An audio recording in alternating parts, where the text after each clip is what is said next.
Halo, ketemu lagi sama gue Ari. Di video kali ini gue mau bahas asuransi buat kita sebagai kapitalis, sebagai business owner, sebagai seorang founder.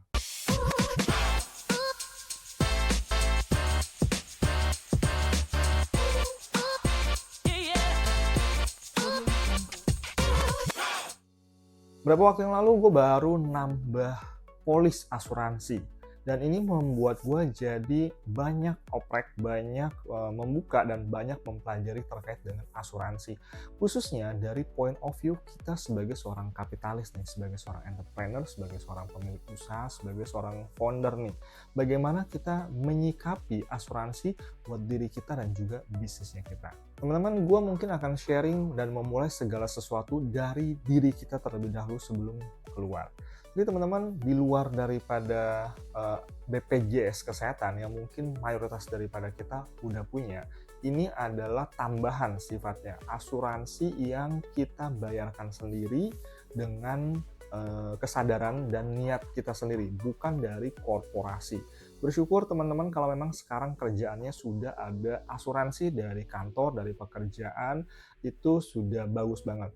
Tapi teman-teman, ini jadikan informasi kalau memang masih ada bolong dari asuransi yang udah ada, baik itu kantor atau BPJS, ini mungkin sebagai informasi dan pertimbangan untuk lu bisa menambahkan untuk melindungi diri lu. In general, kita biasanya asuransi dibagi ada dua ya, asuransi kalau untuk yang personal, ada namanya jiwa dan kesehatan. Nah, gue mungkin akan langsung cerita case-nya aja. Ini case-nya adalah simulasi dan asumsi ya. Jadi skenario pertama misalkan adalah kalau lu pendapatannya kecil, tergolong mungkin gue nggak bisa sebut miskin, gue sebutnya menengah ke bawah lah ya.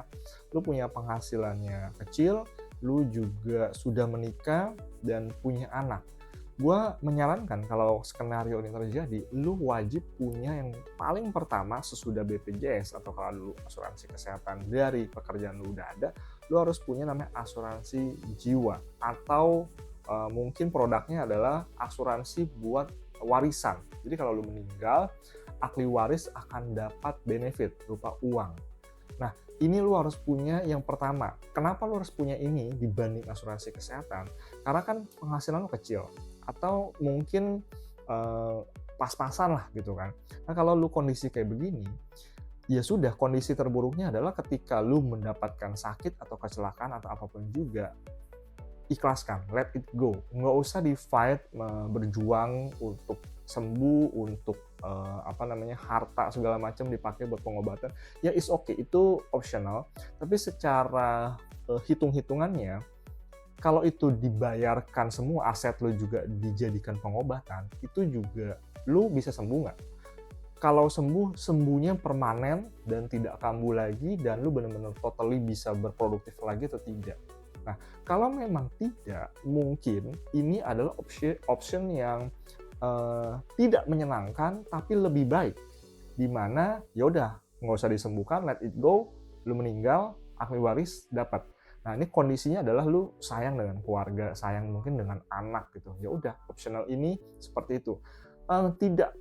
Mungkin tidak wise, tidak baik, tapi hitungan gua di atas kertas, ini option yang terbaik di skenario tersebut. Skenario kedua, lu punya penghasilan cukup besar dan lu mungkin jadi tulang punggung atau seorang yang diandalkan dalam keluarga karena penghasilan lu besar dan lu memberikan dampak yang besar pada ekonomi keluarga. Nah, kalau kondisinya seperti ini, baik lu menikah atau tidak, berarti yang dilindungi adalah penghasilannya. Bagaimana melindunginya adalah salah satu bentuknya adalah asuransi kesehatan. Nah, lu bisa ngambil tuh yang polis-polis dengan ada namanya CI, misalnya critical illness ya, jadi lu ada sakit kritis dan sebagainya itu tercover. Jadi kalau memang lu ada pengobatan yang dibutuhkan untuk sakit tersebut, itu bisa dilindungi atau bisa di-cover dari asuransi tersebut yang membayarkan. Dan bahkan mungkin jiwanya juga mungkin ada tambahan kompensasinya, bahkan lu bisa dapatkan kalau penghasilan lu besar dengan proteksi dari asuransi kesehatan ini.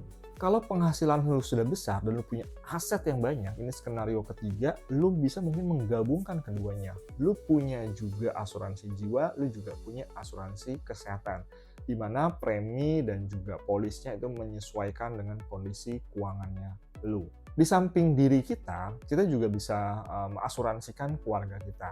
Tapi kita juga bisa melindungi atau mengasuransikan bisnisnya kita. Ini dibagi jadi banyak banget kalau di bisnis. Misalkan lu aset, ya kan, misalkan pabrik, atau mungkin gadget lu yang paling simple, itu lu bisa asuransikan juga. Atau lu punya bisnis takut digugat, takut misalkan ada yang isu nih, lu bisa kayak asuransi tanggung gugat, lu bisa pakai tuh asuransi seperti itu. Misalkan lu punya restoran, ada yang klaim makanan yang enak, lu dituntut gitu kan, dia minta, wah ini nggak enak nih, mesti ada penggantian segala macam bla bla bla, menyebabkan dia sakit lah, dokter lah dan sebagainya. Lu bisa menggantikan itu melalui asuransi, ada tanggung gugat, ada orang yang ngeklaim, ya kan, yang menggugat lu, ya lu bisa membayarkan semua yang dibutuhkan itu melalui asuransi. Dan banyak lagi model asuransi lainnya ya, kayak mobil lah, kayak rumah lah, properti lah, bahkan mungkin lu lagi mau bangun proyek tertentu, kalau proyek itu ada masalah lu bisa asuransikan juga, lu cari tahu. Tapi yang jelas gue pengen highlight adalah kayak gini, kalau mau asuransikan, yang pertama lu perlu cari tahu gua punya resiko apa, atau bisnis ini punya resiko apa, dan possible nggak untuk bisa diasuransikan. Yang kedua adalah terkait dengan anggaran. Berapa lu menganggarkan untuk perlindungan melalui asuransi ini.